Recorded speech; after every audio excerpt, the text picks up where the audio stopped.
So do you think these good times will produce weak men, or you don't buy that? You think in any times we're going to have weak, strong people being produced? Well, I think there is a certain danger in luxury. You know, we don't know how necessary a certain degree of privation is to motivation. You know, the typical first generation immigrant story is someone arrives with nothing and is motivated fully to do whatever is necessary to make either themselves or their children a success. And that does seem to decline. That motivation does seem to decline somewhat over the following generations.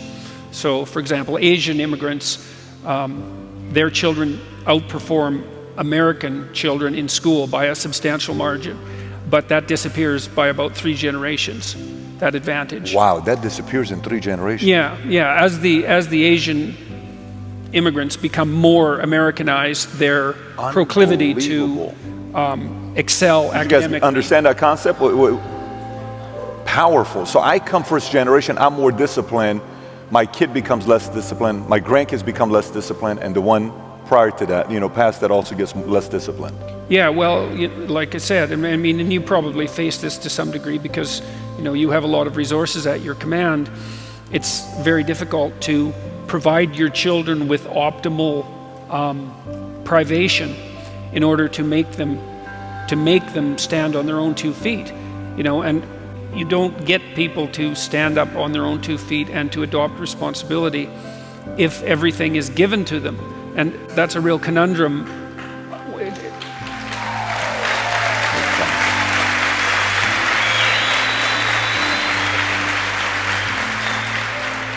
Well, it's a real conundrum as you become successful, because you're in a situation where if your children ask you for something, there's no formal reason for you to say no, you know, because you can provide whatever is being requested. But by doing that, you steal from them the opportunity to generate that for themselves. And that's, I suppose, one of the dangers of prosperity. What that does to people over the long run, I don't think we understand well yet, because most people haven't been prosperous for very long, right? There's been plenty of privation to go around, and of course there still is in many, many parts of the world, including in the United States and in the West. Do you think we're getting softer and more sensitive? Do you think in general, especially America, because America has been successful now for quite some time, we're constantly growing. Do you think we are becoming softer and more sensitive? Well, I think there's a push in that direction. There certainly seems to be a technical push in that direction in the universities. Why? Well, it's complicated, you know. Generally when I try to assess something like that, there's a rule if you're a social scientist, and the first rule is, in some sense, to look at context before you look at personality. And I think there's been a lot of really radical changes in our society in the last 50 years, and we don't understand their consequences. The most radical change is probably the birth control pill, because it's provided women with voluntary control over the reproductive function. And that's equivalent to a major biological mutation, right? Its consequence is virtually incomprehensible. I mean, partly one of the consequences is you know, where reliable birth control is provided to women, first of all, they immediately become educated. Second, their economies tend to grow. And third, the birth rate falls below replacement. And then all 3 of those factors are monumental, you know, so perhaps especially the third, the falling of the birth rate below replacement, which is the case in virtually every country in the Western world except the United States. Softness. Well, look, we don't know exactly what the optimal conditions are under which you toughen up, let's say. Most children now have older parents, right? Because people aren't having children until they're in their 30s. And there's a big difference between having a parent who's in his or her 30s and having a parent who's in his or her 20s. Yep.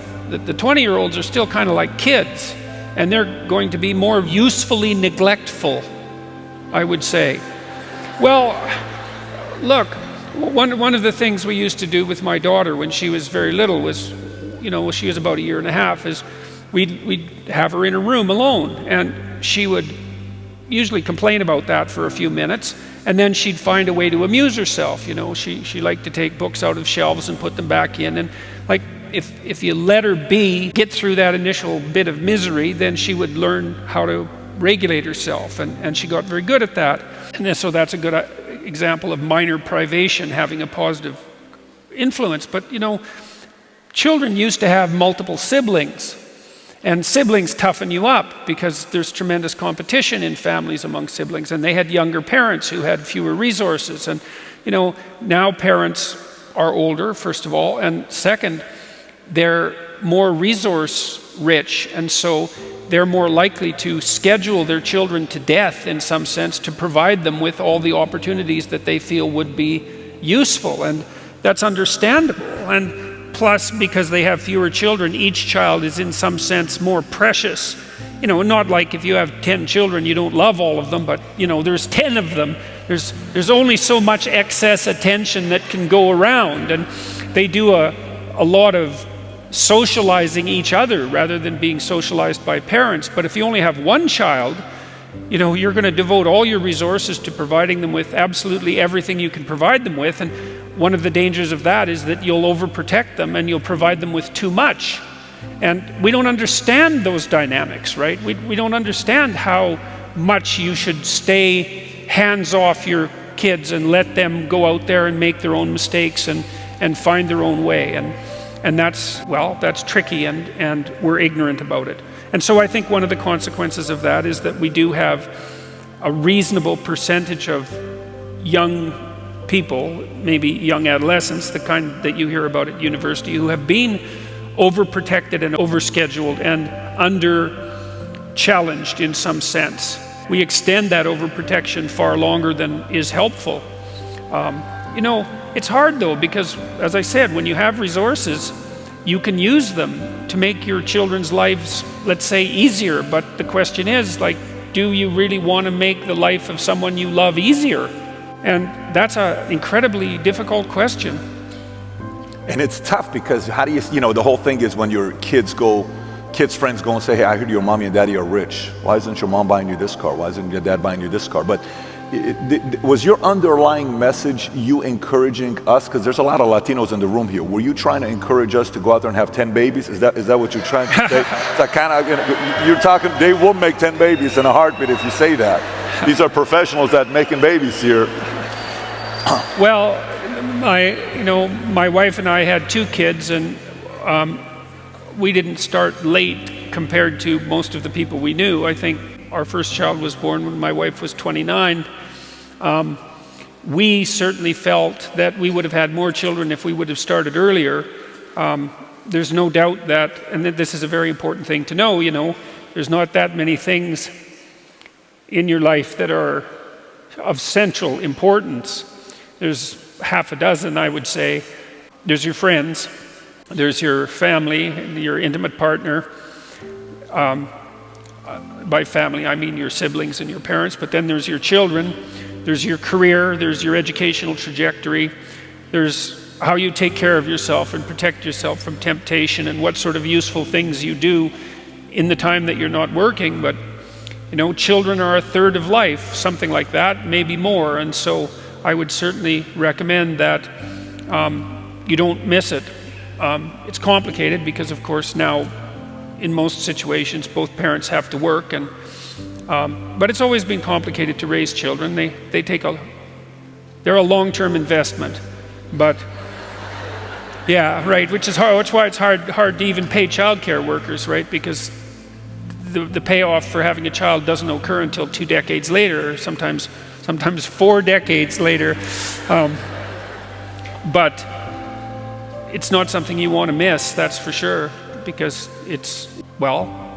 that's life, It's part of the human condition, and little children pay you back immensely if you have a good relationship with them, if you're on their side and encourage them, because they're an unconditional source of joy and love.